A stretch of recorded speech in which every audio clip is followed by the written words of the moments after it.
Hi guys, first mag-apply tayo ng whitening glowing cream.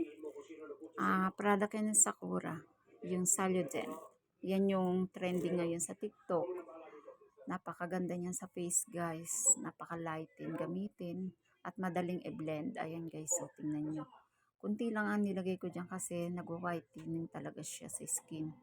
Ayan, pantay lang natin para magandang tingnan guys. Matagal ko nang ginagamit yan. Everyday use ko na yan. Simula nung hindi na ako gumamit ng Rejuve. Kasi naglighten talaga yung aking pekas dyan. Ayan guys, napaka-recommend na lang ng product na yan. Yan ang gamit ko. Pwede nyong itry yan guys kung gusto nyo. Napakalaki pati ng lagayan niya. Tagal ko nang gamit, a month na rin. Ayan guys. Then, mag-apply tayo ulit. Mag-apply ako dyan ng BB cream. Yan, kunti lang. Pinatong lang natin yung BB cream para maganda rin tingnan. Kasi meron na rin, UV sunscreen moisturizing para mag-flawless coverage din yung ating pagmi-makeup guys. Makeup and skincare in one na yan. So, ayan, ang gamit natin. Perfect cover talaga siya. Ayan. Pwede nyo rin hindi, optional naman yan guys. Pwede hindi rin kayo maglagay. Pwede. Ako kasi naglalagay talaga ako para sa mga blemishes ko. Marami kasi rin tayong mga peklat-peklat sa skin, mga pimples na peklat ng pimples. Ayan guys, ang gamit ko nga pala sa kilay. Magkikilay na tayo dyan. Ang thickening eyebrows. Ayan, trending din yan sa TikTok ngayon. Ang effect kasi niyan guys, parang kalat kilay. Ayan. Dahil wala akong kilay, so ayan ang gamit ko. Para medyo kumalat-kalat yung kunting kilay ko dyan. Medyo sumabog-sabog kilay ang effect niyan guys. Napakaganda niya, long lasting yan, waterproof. Talagang kapag natuyo siya, nakadikit talaga siya sa ating kilay. Ayan ang gamit ko. Matagal ko na rin gamit yan guys. Murang halaga lang yan. Kasi ito nga pala yung ating eyeliner. Gamit yung eyeliner dyan guys. Ba't parang balok to? Ayan. Gumagamit tayo ng eyeliner guys.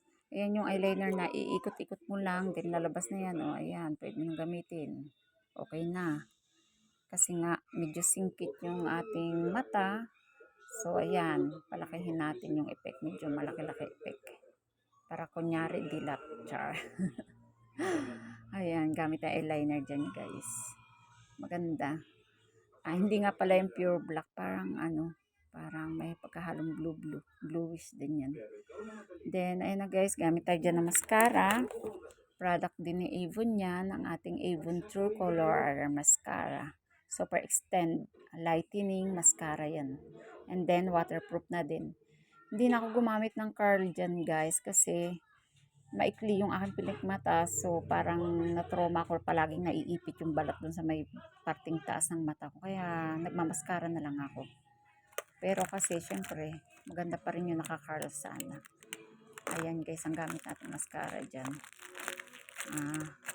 Mascara Avon yan. Super Extend naman. Para medyo konti, maba-haba na rin ng konti yung aking mascara.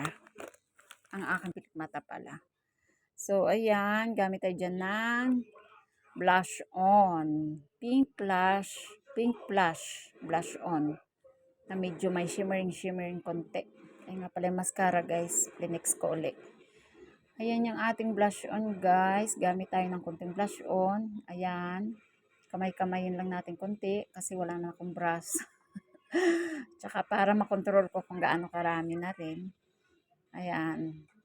Hindi sa akin parang hindi ko recommend yung sobrang red sa face ko kasi parang sinuntok ako ng magkabilaan kapag red. Kaya kunting lighten lang yung gamit ko guys para magmukhang mukhang blush lang ng konti kasi nga anemic tayo. Ayan, para mawala-wala yung putla natin. Ayan, gumamit na rin ako dyan ng lipstick. Ayan lang, lipstick ng product din yan guys ng Avon. Ayan, yung ating red lipstick. Hindi ko na matandaan yung ano, basta number ano yan, number 5 or 6, mga ganyan. Ayan, ganyan lang mag-apply guys. Tapos ayan, medyo i-ano-ano nyo lang, i-blend nyo, ayan. O diba, ang ganda na ng pagka-red nyo guys. Yan lang gamit ko guys na mga makeup. Sana magustuhan nyo. Nag-try lang ako. Ayan, sana magustuhan nyo guys ang aking for today's video. Ayan, maraming salamat. Bye-bye. Thank you so much. Ganda-gandahan na ang inyong mamila. O, ayan, ganda kunyari. Thank you so much. Bye-bye.